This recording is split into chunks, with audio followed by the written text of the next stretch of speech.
নির্বাচিত হয়েছেন ওম বিড়লা এবং তার সেই নির্বাচনের পর থেকে সোশ্যাল মিডিয়ায় একটি পোস্ট হুড়হুড় করে বাড়ছে। যে পোস্টে কিন্তু মূলত ওম বিড়লাকে নিয়ে নয়, পোস্টে রয়েছে ওম বিড়লার কন্যা অঞ্জলি বিড়লাকে ঘিরে। তাকে ঘিরে দাবি করা হচ্ছে যে সে ইউপিএসসি পরীক্ষায় না বসে উত্তীর্ণ হয়েছে এবং এই মুহূর্তে তার আদতে তিনি একটি সরকারি চাকরি উপভোগ করছেন। আপনারা জানিয়ে রাখি যে জুন মাস থেকে ওম বিড়লার কন্যা অঞ্জলি বিড়লার শিক্ষাগত যোগ্যতা নিয়ে কিন্তু বারবার শিরোনামে উঠে আসছিলেন এবং তারপরে দেখা যায় ওম বিড়লার সঙ্গে তার কন্যা মূলত অঞ্জলি বিড়লার ফটো সোশ্যাল মিডিয়ায় বিভিন্ন মাধ্যমে অর্থাৎ সমাজ মাধ্যমে পোস্ট করছে।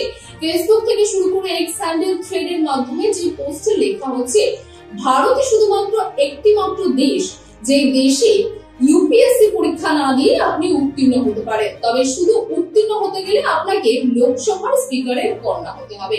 আদতে যেখানে দাবি করা হচ্ছে যে লোকসভার স্পিকার ওম বিড়লার কন্যা অঞ্জলি বিড়লা তিনি কিন্তু ইউপিএসসি পরীক্ষায় না বসে উত্তীর্ণ হয়েছেন। তিনি পেশায় মডেল এবং এই মুহূর্তে উত্তীর্ণ হওয়ার পরে তিনি সরকারি চাকরি উপভোগ করছেন এবং এমনই একটা পোস্ট কিন্তু শেয়ার করেছে মূলত জনপ্রিয় ইউটিউবার ধ্রুব রাঠি এবং তার সেই পোস্ট শেয়ার করার পর থেকে কিন্তু নেট দুনিয়ায় চর্চা বেড়েই চলেছে।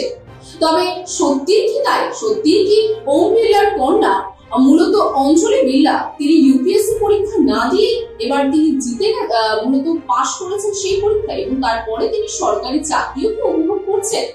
কিন্তু তথ্য বলছে অন্য কথা, তথ্য দিচ্ছে সম্পূর্ণ অন্য দাবি। যে দাবিতে বলা হচ্ছে যে 2019-এর ইউপিএসসি পরীক্ষায় বসেছিলেন অঞ্জলি বিড়লা এবং তারপরে 2020-এর 4 আগস্ট সেই পরীক্ষার রেজাল্ট আউট হয়। যেই পরীক্ষার রেজাল্টে দেখা যায় যে মূলত তার নাম কিন্তু জয়ী প্রার্থী অর্থাৎ জয়ী যে লিস্ট রয়েছে পরীক্ষার্থীদের সেই লিস্টে কিন্তু তার নাম রয়েছে। মূলত কনসলিডেটেড রিজার্ভ লিস্টে অর্থাৎ 89 জনের যে লিস্ট রয়েছে সেই লিস্টের নাম রয়েছে ওম বিড়লার কন্যা অঞ্জলি বিড়লার এবং সেই লিস্টে নাম থাকা মানে তিনি উত্তীর্ণ হয়েছে পরীক্ষায়। যে পরীক্ষায় উত্তীর্ণ হওয়ার পরে এই মুহূর্তে তিনি রেল মন্ত্রকের অধীনে চাকরি করছেন সরকারের হয়ে। তাহলে ওম বিড়লার কন্যা অঞ্জলি বিড়লা তিনি ইউপিএসসি পরীক্ষা না দিয়ে উত্তীর্ণ হয়েছেন সেই দাবিটি কিন্তু এই তথ্য সম্পূর্ণভাবে মিথ্যা প্রমাণ করছে। যদিও এই দাবি নিয়ে বা সমাজ মাধ্যমে যে পোস্ট ইতিমধ্যে শেয়ার হচ্ছে সেই পোস্ট নিয়ে কিন্তু লোকসভার স্পিকার ওম বিড়লা বা তার কন্যা অঞ্জলি বিড়লা কোন রকম কোনো বক্তব্য এখনো পর্যন্ত রাখেনি।